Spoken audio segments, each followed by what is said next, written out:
What's up, friends? Welcome to the mini vlog. And if you haven't been here before, I own a couple of minis. I'm going to take you on what it's like to own minis, take you on rallies, things like that. But today we're going to take a look at the top 10 things I do like about my brand new 2025 Mini Countryman SE.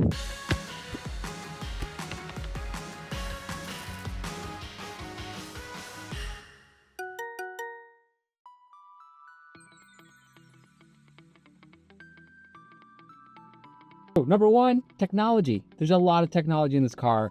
I've owned almost every generation of Mini, from the classics to first generation. Oh, you know what?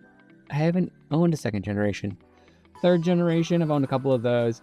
The technology just does not compare. This car has so much technology, from the cameras to the displays to the infotainment systems to the self-driving aids. All that combined together makes for a really nice technology package. And I'll get into some individual things a little later on in the list. Number two is the phone key. Now, I didn't think I would like using my phone as a key, but I actually love it, and it works really well. It actually uses the application and the wallet app on your phone, so either Google Wallet or Apple Wallet, and that's what it uses to lock or unlock your car. So as you can see here, it shows up in my wallet that the car is locked because I walked far enough away. So if I walk a little bit closer,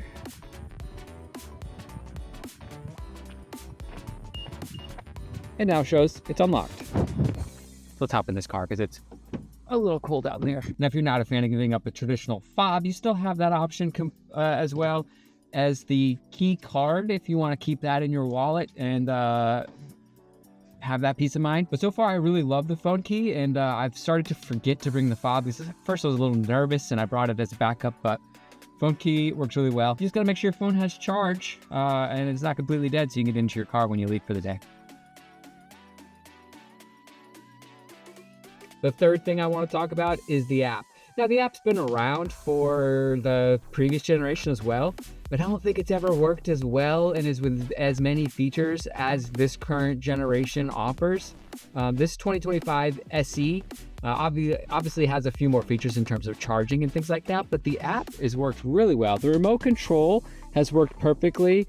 My trip data and charging stuff is all accurate. I really love that. And the remote cameras and battery preconditioning are really cool features that have worked really well. And so, yeah, the application, a big improvement from previous generations. Like I said, I know it worked with previous generations, but it seems to have been improved to work better with the 2025. Maybe they just have more features to work with the app. So yeah, that's my number three, the application. So let's talk about number four. My fourth favorite thing is the augmented reality / navigation, and specifically for this car, how it navigates you to the charging stations that you need to go to.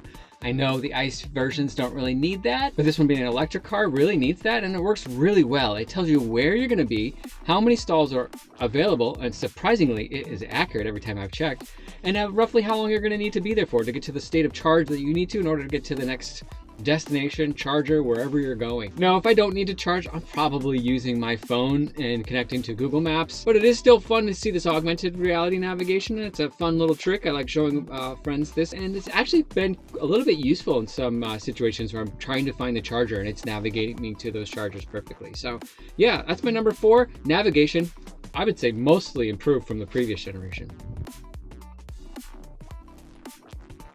Okay, number five, and again, it's a lot of tech things here. It's the infotainment screen.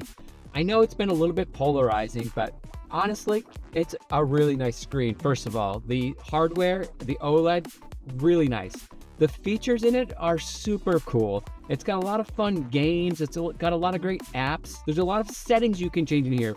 Previously, you'd have to have Beamer code and an OBD2 scanner and whatnot. Now they've moved a lot of that to this screen, and it's fun and it's different, and that's what Mini's always been about. It's fun, it's different, it stands out in the crowd of all these other cars. So hate it or love it, I think it's a really good feature. That's why it's my number five, and I've really enjoyed it. It's got a lot of, like I said, a lot of great features. Too many things to show you in this video. I'll have a whole separate video on all of the things in this infotainment screen. But yeah, my favorites are definitely the games and watching TV. That's been a lot of fun too. Okay, let's talk about number 6 on the list. It's going to be the parking cameras. Now I know there's been park distance controllers in other versions, but this car, this Countryman specifically, is big. It's a lot bigger. I won't deny that. For better or worse, it's bigger.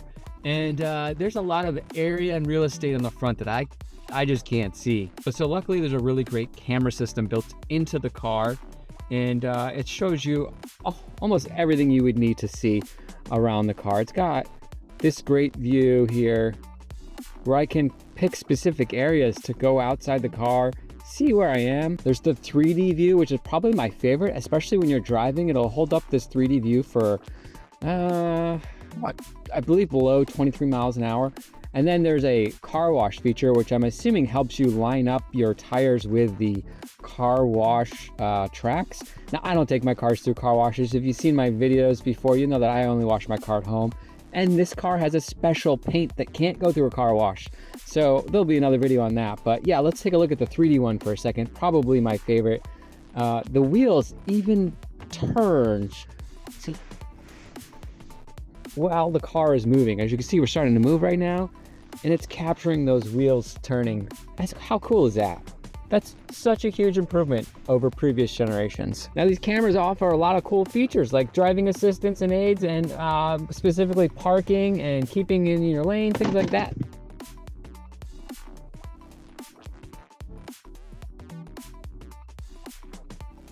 So I put it in reverse, hit backup assistant, monitor my surroundings, and press the accelerator and brake manually. And it's gonna back me out of this spot all by itself. Now again, I'm controlling the brake and speed, but it's basically going back from the path that I was just on almost perfectly.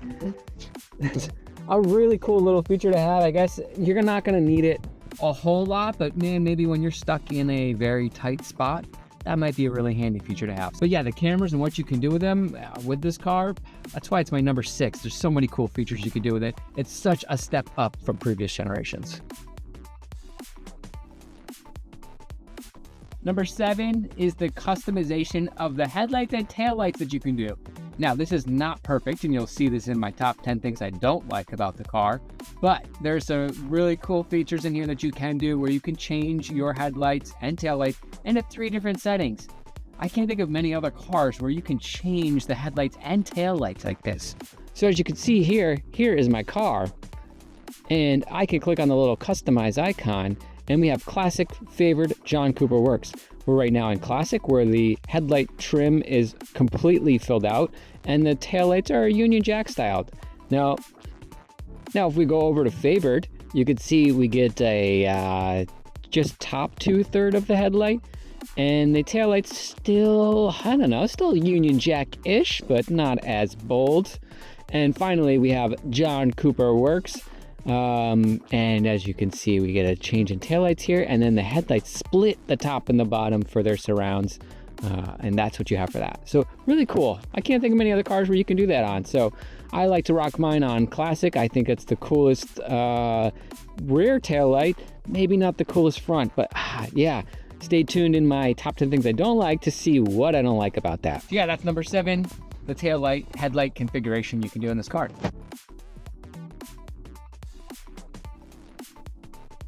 So let's talk about number 8, the interior.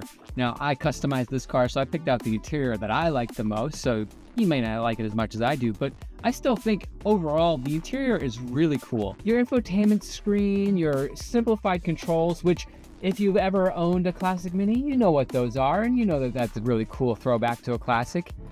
We have the knit dash, which I really love just how clean and simple it is.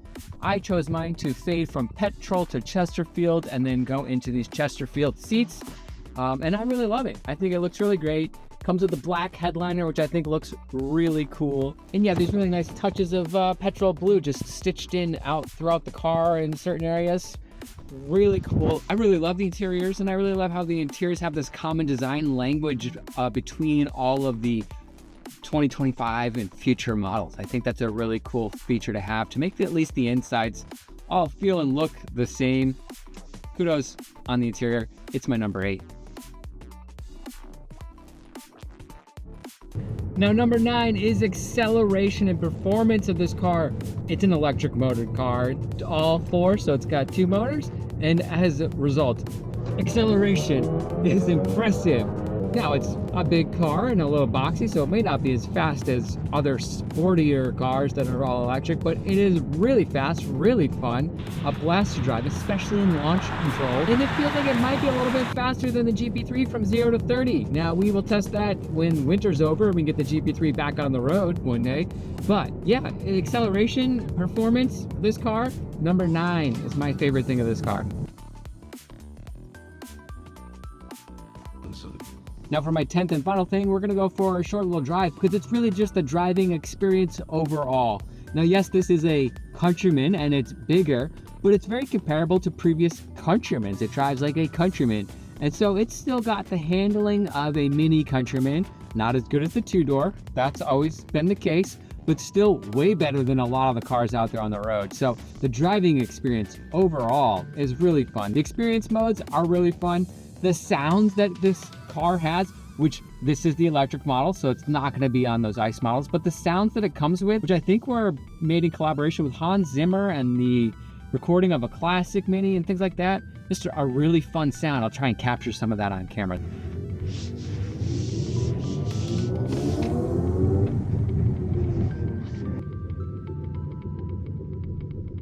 And yeah, the overall package of with the sounds and the steering and whatnot, really fun car to drive. And add in that technology, can't beat it. So yeah, that's gonna be it for this video. I hope you liked my top 10 things that I like about the 2025 Countryman models. Stay tuned, because the next video will be the top 10 things I dislike about the 2025 Countryman models.